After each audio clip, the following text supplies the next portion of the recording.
could be something big. This could be something big. This could be something big.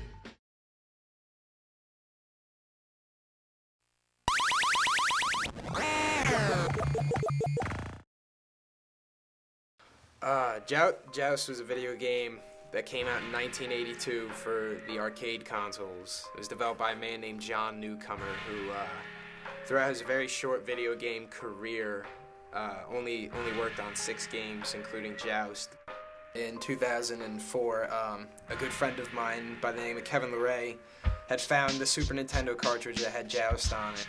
Started doing it, kept track of every game, and by game 300, we had 5 or 6 ranked Jousters, and by game 700, we had 16.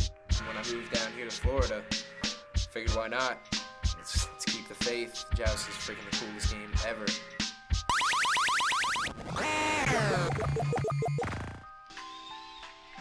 In the game of Joust, there are 3 different, well, technically 4 different types of enemies you face. There's the Bounder, which is the red, the blacks, which are the hunters, and the Shadow Lord, which is the blue.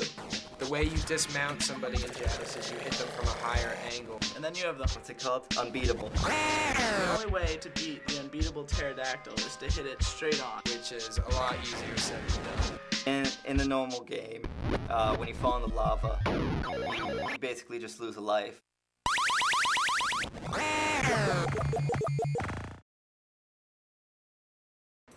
The worst thing you can do in Joust is get a T2. The bulk number for the score is taken by the average wave and the average score multiplied by 2, so that's your starting number. And in T2ing, you lose 2 points. But with the unbeatable pterodactyl, you get a knockout if you kill him. For knockouts, you get 2 extra points. Your score would be under 50,000 points. You lose a point, and any score over 100,000 points, you gain a point. And for every 200 plus team game, you get 3 points. So Kevin took this system and put it into a mathematical equation, much like baseball, to get a ranking. And with this ranking, established who would be number 1 based on all the stats in the game. We did the tournament because we had played so many games. It was almost impossible to catch up with anybody. What the fuck? Like I said, it's time for a tournament. It's gonna be a lot of hot tempers and emotions running high.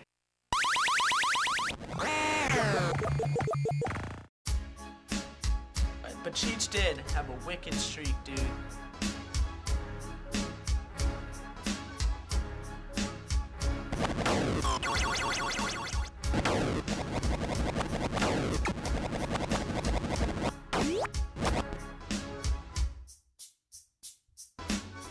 God damn it. The 15-game streak, it was great. I just kept rolling along each game. I haven't gotten a knockout yet.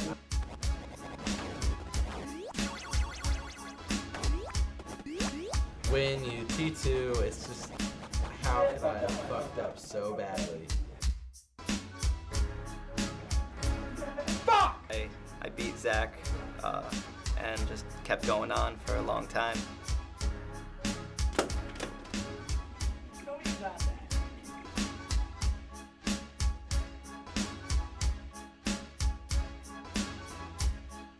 But some people don't understand the concept of staying away from the lava.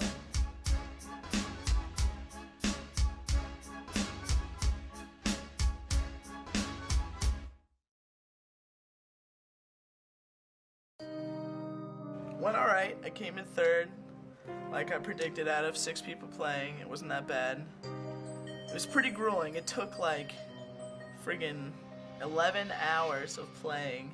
Well, I feel pretty good being 4th ranked in Joust after only 11 games. A couple weeks ago, one of the ranked jousters, Trevor B.C. Johnson, had a bunch of friends come down to Florida to visit. They played Joust pretty much for like 3-4 days straight, but they brought it back to Pennsylvania, Trevor's hometown, and looking to start up their own Joust League up there. Rumor is that there could be a new one in Western Massachusetts. So it's slowly growing, but it's indeedly growing. I guess looking at the game of Joust, you wouldn't go into it thinking something competitive. When someone asks me about it and I try to explain it, it definitely does not come off as competitive. It just sounds off silly almost. But I think you have to sit in the two chairs, and once you're sitting in one of those chairs, you start to feel the angst for winning, and your hatreds towards everyone else that's ranked. But I just have to say you'd have to be part of it to actually understand.